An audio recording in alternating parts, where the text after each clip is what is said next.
चलिए आज हम लोग हड़प्पा सभ्यता का अर्थव्यवस्था देखते हैं। उस समय की उनकी अर्थव्यवस्था का स्रोत अर्थव्यवस्था कैसी थी। देखिए, हड़प्पा की आर्थिक स्थिति का अनुमान समकालीन मेसोपोटामिया और फारस की सभ्यताओं के साथ उसके समृद्ध व्यापारिक संबंधों से लगाया जाता है। मतलब उस समय जब हड़प्पा सभ्यता थी तो उसके किसके समकालीन थी? मेसोपोटामिया और फारस की सभ्यता, इन दोनों सभ्यताओं के समकालीन था हड़प्पा सभ्यता। उसी समय के जो संबंध व्यापारिक संबंध से लगाया जाता था कि उस समय की अर्थव्यवस्था क्या थी। मेसोपोटामिया के लोग मेसोपोटामिया के लोग सिंधु क्षेत्र को मेलुआ के नाम से बुलाते थे। मतलब जो मेसोपोटामिया के लोग थे उस सिंधु सभ्यता के लोगों को, सिंधु क्षेत्र के लोगों को क्या बोलते थे? मेलुआ के नाम से बुलाते थे। मेसोपोटामिया के ग्रंथ तीन निकटवर्ती व्यापारिक स्थानों का उल्लेख करते हैं जो कि दिलुमुन मतलब संभवतः फारस की खाड़ी में बहरीन और माकान संभवतः मकरान तट ओमान और मेलुआ हैं। ये वे यह भी इंगित करते थे कि मेसोपोटामिया मेलुआ से तांबा, कार्नेलियन, हाथीदांत, शंख, लाजवर्द मणि, मोती और आबनूस आयात करते थे। मेसोपोटामिया से हड़प्पा को निर्यात की जाने वाली वस्तुओं में कपड़े, ऊन, इत्र, चमड़े के सामान और चांदी जैसे सामान शामिल थे। उस दौरान व्यापार का दायरा बाह्य मतलब विदेश तक सीमित नहीं था, बल्कि यह देश के आंतरिक भागों में भी फैला हुआ था। वे देशी और विदेशी दोनों ही व्यापार किया करते थे। यहाँ यहाँ धातु की मुद्रा चलन में नहीं थी। उस समय यहाँ पे धातु की मुद्रा चलन में नहीं थी और वस्तु विनिमय द्वारा संचालित होता। तो वस्तु विनिमय का मतलब अगर आपके पास उस समय जब मुद्रा चलन में नहीं था, जैसे कि हमें आलू की ज़रूरत हुई तो हम गेहूँ से बदल लिए, गेहूँ चावल से बदल लिए, तो वो विनिमय होता था। मतलब वस्तुओं से ही सामान का हेर फेर लेन देन हो जाता था। वही कह रहा है कि उस समय धातु मुद्रा में चलन में नहीं थी और व्यापार वस्तु विनिमय द्वारा संचालित होता था। देश के भीतरी भागों में परिवहन के लिए मुख्य रूप से बैलगाड़ियों का उपयोग किया जाता था। हड़प्पा स्थलों पर इन वस्तुओं के अवशेषों की कमी के पीछे संभावित कारण यह है कि चांदी को छोड़कर ये सभी उत्पाद खराब होते हैं। मतलब चांदी खराब नहीं होता है और बाकी जितने उत्पाद हैं सब धीरे धीरे क्या हो जाते हैं? खराब होते हैं। आगे चलिए देखते हैं। देखिए, ये मैप के द्वारा आप लोग देख सकते हैं।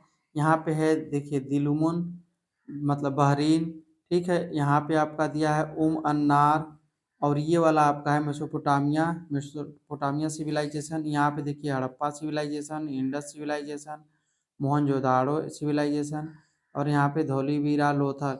इस प्रकार से व्यापारिक हुआ करते थे, ठीक, व्यापार किए जाते थे सिंधु मार्ग द्वारा, ठीक है। अब आगे थोड़ा सा और देख। हड़प्पा के व्यापारिक प्रसार और आर्थिक स्थिति के मुख्य पहलू इस प्रकार हैं। पहला है, हड़प्पा के संदर्भ में मोहरें एक विशेष महत्व रखती थी। हड़प्पा के समय में जब जो वस्तुओं पर मोहरें लगाई जाती थी वो बहुत विशेष महत्व रखती थी।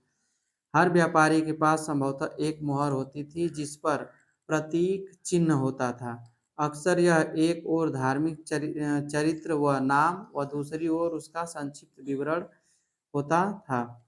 मानक हड़प्पा मोहरें चौकोर आयताकार पट्टी के आकार की होती थी जो स्टेटाइट सेलखड़ी पत्थर से बनी होती थी। हालांकि इनका प्राथमिक उद्देश्य संपत्ति के स्वामित्व को लक्ष्य करना था, लेकिन इसका उपयोग ताबीज के तौर पर किया जाता था। मतलब इसका उद्देश्य था कि संपत्ति का स्वामित्व को लक्ष्य किया जाए। किसका मतलब किस व्यक्ति का है, किस समय का है, ये उस चीज़ दिखाने के लिए प्रयोग किया जाता था। लेकिन ज़्यादातर लोग क्या करने लगे, इसका ताबीज के रूप में उपयोग करने लगते थे।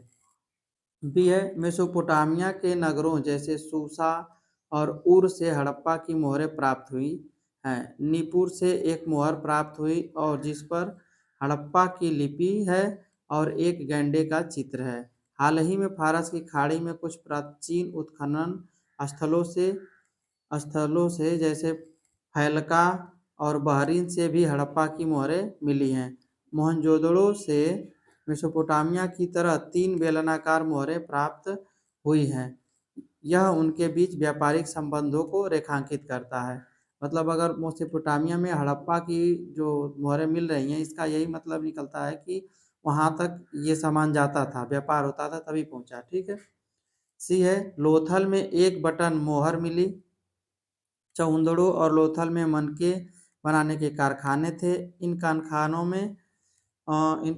में उत्पादों का निर्यात किया जाता था। लोथल से उत्खनन में एक स्थान पर एक पानी के जहाज बनाने के संकेत मिले हैं और रंगपुर, सोमनाथ व बालाकोट में समुद्री बंदरगाह मिले हैं। हड़प्पा संस्कृति का एक असाधारण पहलू उनके तोल और माप की मानकता और शुद्धता था। भार कम मूल्य वर्ग में दोहरी प्रणाली का पालन करते थे, जैसे 1, 2, 8, 16, 32 और 64, और 160 के दशमलव गुणक में, जैसे कि 160, 320, 16, 680, 1600, 3200 आदि। माप के लिए बाट आमतौर पर बिल्लौर, चूना पत्थर और सेलखड़ी के बने होते थे और उनका आकार घनाकार होता था। तो इतना हमने जाना अर्थव्यवस्था के बारे में हड़प्पा के। अब देखते हैं आगे। देखिए अगले है, लंबाई मापने का आधार फुट 37.6 सेमी और हाथ का माप 51.8 सेमी से 53.3 सेमी था। मोहनजोदड़ो से एक सीपी का बना फुट प्राप्त हुआ, जबकि सौराष्ट्र से सीपी का खंड मिला है, जिसका उपयोग संभवतः कोड़ों को नापने के लिए किया जाता होगा। और लोथल से एक हाथी दांत का बना हुआ फुट भी मिला है। ये आपका मोहरे हैं जो हड़प्पा कालीन दिखाती हैं। ठीक है। तो चलिए अब आगे हम लोग देखेंगे हड़प्पा सभ्यता का आयात और धर्म के बारे में। आज इतना रहने देते हैं।